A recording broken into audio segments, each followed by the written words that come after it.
Stay with me here on this one. We have a lot we're going to go through together, and this is coming straight from Bill Mallusion with Fox News, and this is regarding subpoenaed documents from the Department of Homeland Security about the open border, and this is specifically information regarding who was flown into the United States. So the Biden admin introduced this CBP One app. We're going to go through the specifics of this a while back, allowing people essentially to claim asylum in their home countries, and the U.S. would fly them from those countries into the interior of the U.S., dispersing them in cities all around the country. Now we know exactly how many were flown in and exactly how many were flown to each city. This is pretty shocking.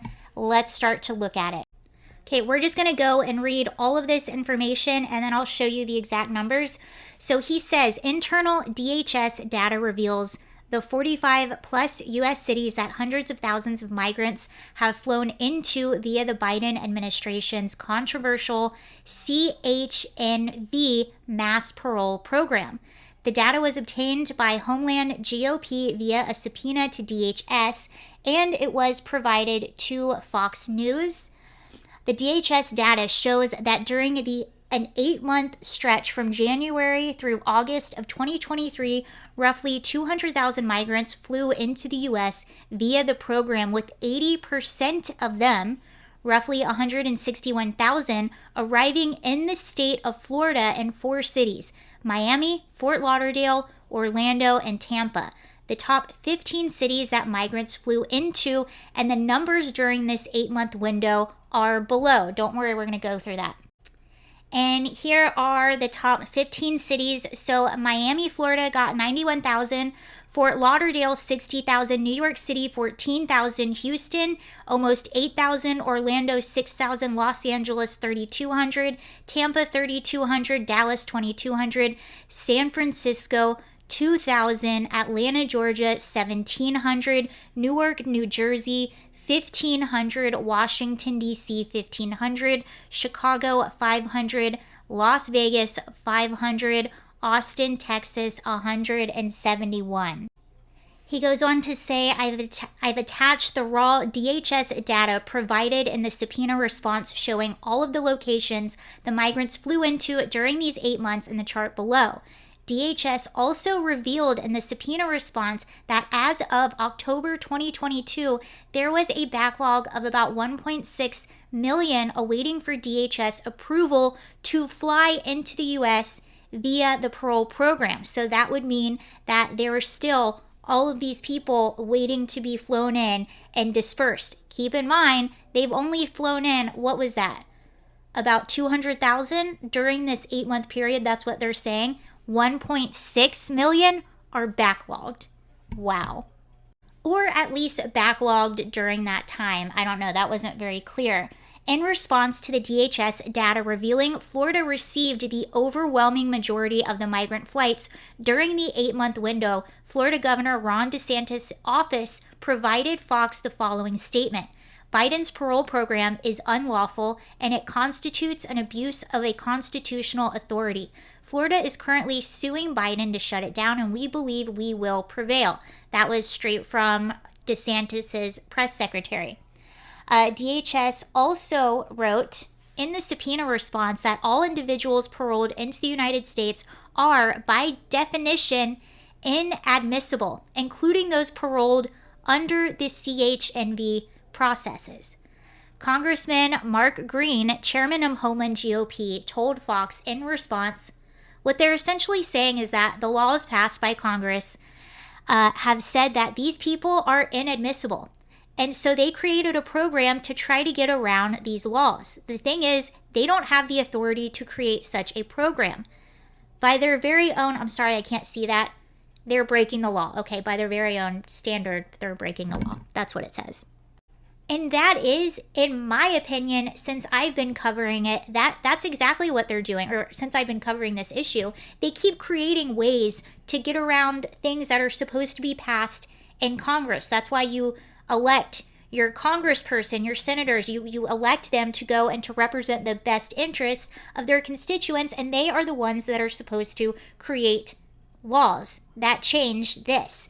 And it's wild, too, that the majority were flown into Florida. The CHNV parole program, created by the Biden admin in January 2023, allows up to 30,000 migrants from Cuba, Haiti, Nicaragua, Venezuela to bypass the southern border entirely and to fly into the U.S. directly from foreign countries for a 2-year humanitarian parole grant if they have a sponsor in the U.S. and are vetted approved for travel. The flights are commercial and are not funded by taxpayers. The program recipient for the sponsor pays for it, and the parole grant allows the recipients to apply for work. The Biden admin considers the program a lawful pathway, and the migrants flying into the U.S. via the program are not included in the southern border numbers. According to CBP data, at least 400,000 migrants have flown into the U.S. via the CHNV parole program since it first began. That's 154,000 Haitians, 95,000 Venezuelans, 84,000 Cubans, and 69,000 Nicaraguans. That actually cleared something up for me, because I was under the impression I knew about these flights, but I was thinking they were taxpayer funded. So what he was essentially saying, what DHS is saying, that the sponsor of the person within the United States is the one that funds the flight. So that cleared that up for me. And it's also of my opinion that a part of the reason they created this program was because the optics at the southern border are so bad that they decided to create this as to clear up the southern border a little bit. What I think maybe they didn't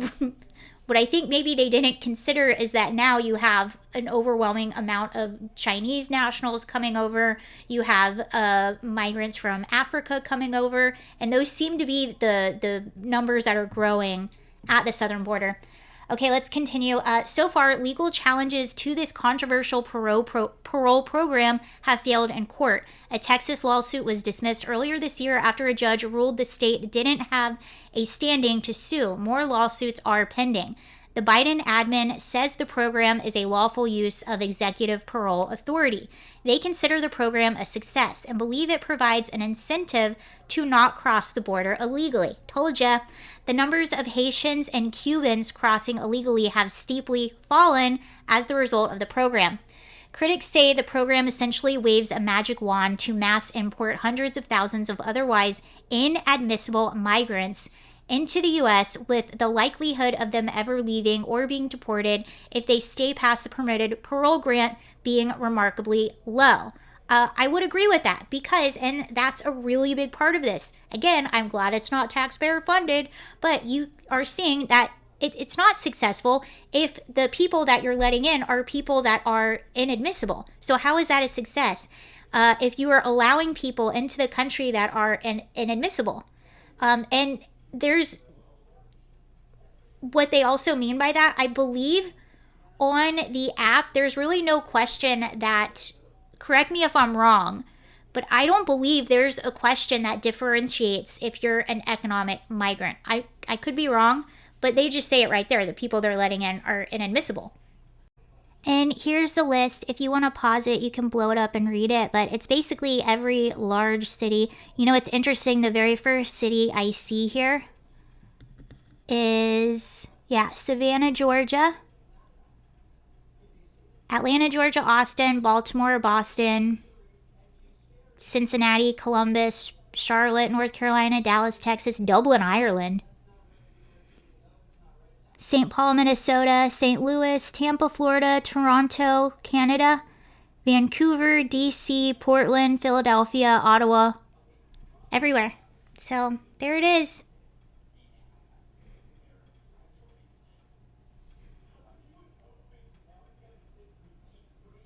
It was one person they flew to Dublin. That's weird.